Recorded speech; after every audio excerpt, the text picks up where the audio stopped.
আরে তাড়াতাড়ি চোতে, টুর্নামেন্টে অলরেডি তোর নাম লিখে দিয়েছি। তোর এবার কাপল খুঁজতে হবে। কাপল বেসিকে গেম বুঝতেই পারছিস, যে হোপ যদি আসে তাহলে তো সুবিধাই হবে। আর তোকে ম্যাচটা কিন্তু জিততেই হবে। এই টুর্নামেন্টে আমি সবাইকে খুব বড় মুখ করে বলেছি যে তুই জিতে যাবি। তারপর যদি তুই না জিতিস সবার সামনে আমার নাক কাটা যাবে। তারপর ওই সুগা, ও তো আমায় কত কি বলবে। তাড়াতাড়ি চো, এখনো জিএম স্যার আসেনি। এরপর যদি উনি দেখেন তাহলে আবার অন্যরকম।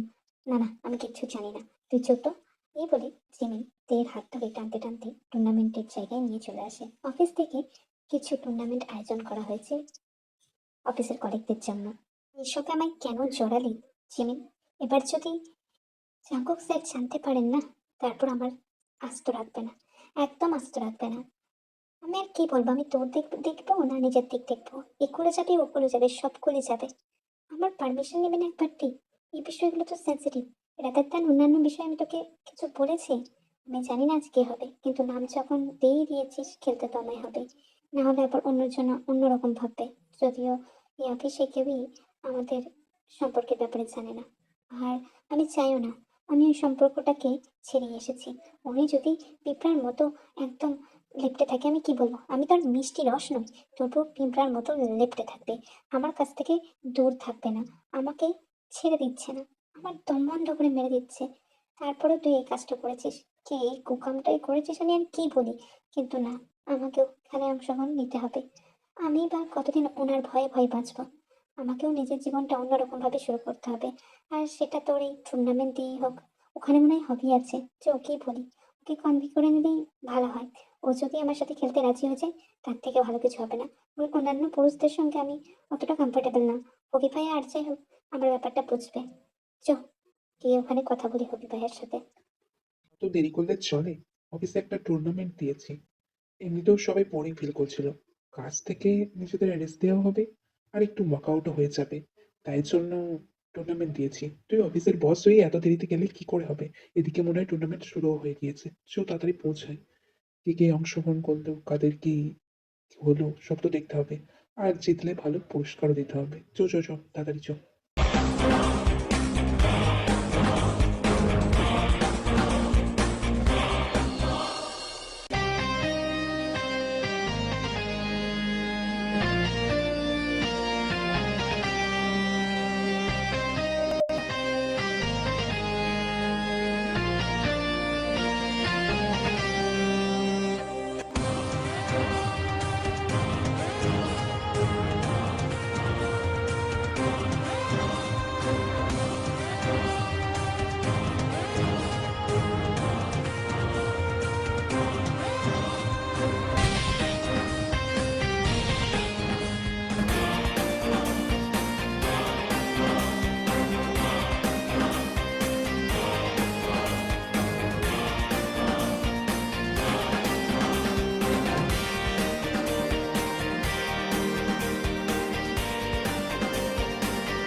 তুই একটা টুর্নামেন্ট অর্গানাইজ করেছিস, সেদিকে তুই এই অফিসের সিওকেই বলবি না?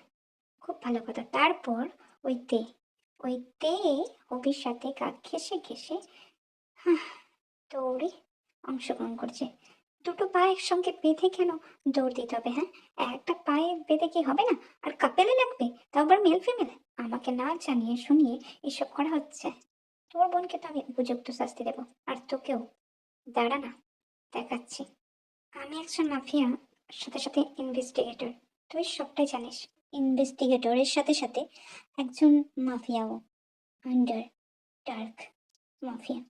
আমার নাম তুই ছাড়া কেউ জানে না। তো সেই হিসেবেই আমি খোঁজ নিচ্ছি, কারণ আমি জানি ইনভেস্টিগাররা এতটাও বার করতে পারবে না সবটা। কারণ আমাদের দেশের, আমাদের রাজ্যের খুব ভালো খারাপ, তারা শত্রুদেরকে কোনো বাতেই সাজা দেয় না। তারা শত্রুদেরকে উড়ে বেড়াতে দেয়। আর সেটা তো আমি হতে দেবো না। আমার খুব ভয় হচ্ছে, এইভাবে হবি ওর মনে জায়গা করে নিলে ইন ফিউচারে ওর কোনো ক্ষতি করে দিতে পারে। তখন আমি কি করবো ওর? আমি জানি না। আজকে ওকে গিয়ে একটা মোক্ষম সাজা দেবো। আর তুই শোন, তুই যাবি, তুই গিয়েও জিমিনকে একটু আচ্ছা মতো দিবি। ঝাড়ি না দিলে ওই মেয়েও খুব উঠছে। ও আবার তো সেদে সেদে তেকে বুদ্ধি দিচ্ছে। সে ছোট্ট থেকে তেকে বুদ্ধি দিয়ে দিয়ে এরকম পাকনামিটা তৈরি করেছে। অবশ্য আমি জানি ওর সাথে আমি খারাপ কাজ করেছি, তার মানে তো এই না ও আমাকে প্রুভ করার জন্য এত কিছু করবে। আমার ভালো লাগে না। আমি এর দর কষাকষি বাড়ি গিয়ে করবো। আপাতত তুই জিমিনকে সামলা। আর যদি হুটহাট করে তোর বোনকে বিয়ে করে নি, কিছু মনে করবি না দোস্ত। কারণ আমি আর কিছু ভাবতে পারছি না, আর ফেলেও রাখতে পারছি না। আমার জীবনে আমার বাবা মা মরে যাওয়ার পর আমার জীবনে কেউ যদি একান্তই হয় সেটা একমাত্র তুই। তুইও খুব ভালো করে জানিস। আর আঙ্কেল আন্টির যখন পারমিশন আছে, হয়তো হুটহাট করে বিয়ে হয়ে যেতেই পারে আমাদের। কারণ তুই যা মতি গতি দেখছি, আমি আর চাইছি না কোন দিন হুট করে না হবে কে বিয়ে করে বসে। আর তারপর আমার কি হবে? আমি তো কিচ্ছু করতে পারবো না। তুই নয়, আজ জীবনকাল, আজ জীবনকাল সিঙ্গেল হয়ে থাকবি। নয়তো জিমিনের হিন্স দেওয়াটাও তুই বুঝতে পারছিস না। মানে কি পরিমাণে তুই ভোলা আমি জানি না। নিজের দিকটা বুঝে নে আর আমাকেও আমার দিকটা বুঝতে দে। আর শোন, বেশি ভাই দরদি হতে যাবি না। কারণ ইন ফিউচারে আমি ওকে দেখে রাখবো। যদিও অপরাধ করে ওকে শাস্তি আমি দিব, তুই না। জানিস তো জিমি, লিসাকে আমার একদম সুবিধার মনে হয় না। জাঙ্কুক ওকে একদম অন্ধবিশ্বাসের মতো বিশ্বাস করে, কিন্তু ওই মেয়েটা একদম সুবিধার না। ও এতদিন ধরে জাঙ্কুকের পিছু ছেড়ে দিয়ে কি করছে এটাও আমাকে দেখতে হবে। আই ডিড নট বিলিভ, তুই একটা কাজ করবি। আজকে ভাইয়ার ঘর থেকে না ওদের যে সমস্ত ডকুমেন্টস গুলো আছে লিসার ব্যাপারে সেগুলো কালেক্ট করে আমাকে এনে দিবি। না করিস না, কারণ ভাইয়ার ঘরে আমি গেলে ভাইয়া সহজে ধরে ফেলতে পারবে। কিন্তু তুই অন্যরকম কথা বলেই ভাইয়াকে নিজের জালে ফেলে কাজটা করে নিয়ে চলে আসবি, বুঝতে পেরেছিস? এটুকু তো তুই করতেই পারিস, কারণ তুই আমার আইডেন্টি সম্পর্কে জানিস। আর কেউ কিন্তু কিচ্ছু জানে না। আমি এই কেসটাকে সলভ করেই ছাড়বো। আমার এলাকায় এসে আমাকে কেউ মাত দিয়ে দেবে সেটা হতে পারে না। আর সবটা এখন লুকিয়ে যেতে হবে, কিচ্ছু বলা চলবে না। আর ওই যে কালো মুখোশ পরে একটা ছেলে আমাদেরকে ফলো করছে, কিছু আইডেন্টিটি না কবি ভাইয়ের সাথে মিলে যাচ্ছে। স্ট্রেঞ্জ না? তোর দা ভাই এ জীবনে আমার হিংসার বুঝতে পারবে না। এদিকে আমার উপর ফ্ল্যাটও করে, আমাকে বিয়ে করতে চায় না। এক্কেরে লুচ্চা বেটা। আর তার ঘরে তুই আমাকে পাঠাচ্ছিস। আমার যদি কোনো কিছু সুযোগ নেই, তাহলে কিন্তু আমি তোকে ছেড়ে কথা বলবো না।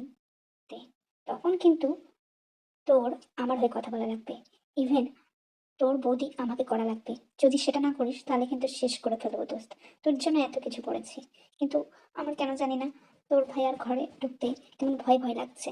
যদি একবার ঢুকি ওই গুহায়, আমি আজ তো ফিরে আসতে পারবো কিনা জানি না। যদি আমার কিছু হয়, তুই কিন্তু আমাকে বাঁচিয়ে নিবি। কথা দে। No cheating. এই সময় নো চিটিং দে। তুই আমাকে বাঁচিয়ে নিবি, দ্যাটস অল। আর সবটা আমরা আমাদের ওই ডেটায় গিয়ে বলবো, এখানে না। বাড়িতে বেশি কথা বললে সুগা আর প্রফেসর জিওন সন্দেহ করতে পারে। সেটা এখানে হতে দিতে চলবে না। আমাদের সবটা নিজেদের মতো হ্যান্ডেল করে নিতে হবে, বুঝতে পেরেছিস? আর দেখি কতদিন আমাদের মুখোশটাকে এরকম ভাবেই বজায় রাখতে পারি। তোর হয়তো কোথাও ভুল হচ্ছে তে। হবি ভাইয়ের সঙ্গে ওই মুখোশ পরা মানুষটার কোনো যোগসূত্র নেই। হবি ভাই তো আমাদের সাথে ছিল, তাহলে ওই সময় নাকি চোখের ধোকা, বুঝতে পারছি না। আমাদের সবটা সিওর হতে হবে তে। কারণ হবি ভাই তো তোর সাথে খুব পোলাইটলি কথা বলে, আমার সাথেও পোলাইটলি কথা বলে। ওই মানুষটার চেয়েও কোনো ক্রাইম করতে পারে না। আমার মতে মনে হয় আমাদের একটু সময় নিয়ে দেখা উচিত। হুটহাট করে কারোর উপর দোষ দেওয়া উচিত না। বান্ধবী, এই কি কাজে ফেঁসালি আমায়? এবার কি হবে? Oh my god, oh my god, what is doing? মাথায়, বাপরে। এবার ধরা গেলে কি হবে? লজ্জার মাথা খাবি জিমিন তুই। ধরে এসব ভাল লাগে না।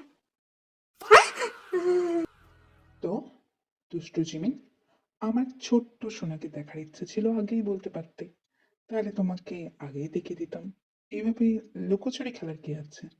এদিকে বলো আমায় পছন্দ করো না, আর এদিকে এই করে বেড়াচ্ছ। বাই দ্য ওয়ে, আমার ছোট্ট সোনা কিন্তু সাইজে অনেকটা বড়। তুমি পারবে তো সবকিছু অ্যাডজাস্ট করতে? সেই বুঝে কিন্তু পরবর্তীকালে এসো আমার রুমে, তাহলে তোমার বিড়াল বাচ্চাও বুঝে যাবে আসলে কতটা বড়। সেই দিন কিন্তু আমি তোমাকে ছাড়বো না। আজ ছেড়ে দিলাম, ইন ফিউচারে আমার সাথে চালাকি করতে আসার আগে দুবার ভাববে। Mind it. আমি এত কাঁচা খিলাড়ি না। আমার ঘরে ডিটেলস চুরি করতে এসেছিলে, তোমার সাহস তো কম না। যাই হোক, হাতে নাতে ধরা পড়লে কিন্তু ছাড়তাম না আজ। Mind your own language, mister Suga. আপনার সেক্রেটারি ছিলাম বলে এই না যে আপনার সমস্ত কথা হজম করে নেব। মুখ সামলে কথা বলবেন। একটা মেয়েকে ছোট করতে আপনার লজ্জা করে না? আমি যে উদ্দেশ্যেই আসি না কেন, আপনি এখনো কোনো প্রুফ পাননি, তাই আমাকে অযথা অপমান করবেন না। আর এই ধরনের নোংরা কথা বলার আগে 10 বার ভাববেন।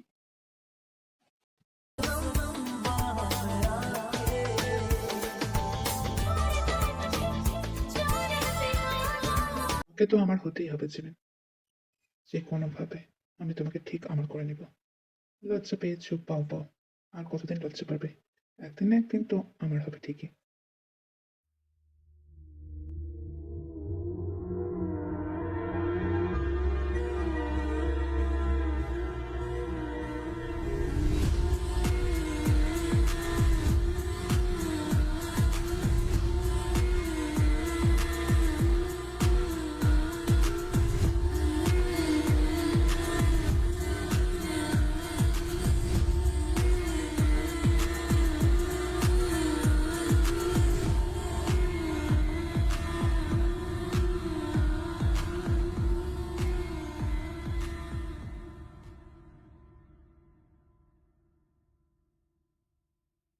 গর্তে অনেকদিন তরল উষ্ণ পানি পড়েনি বলেই খুব উঠতে শিখে গেছিস, তাই না?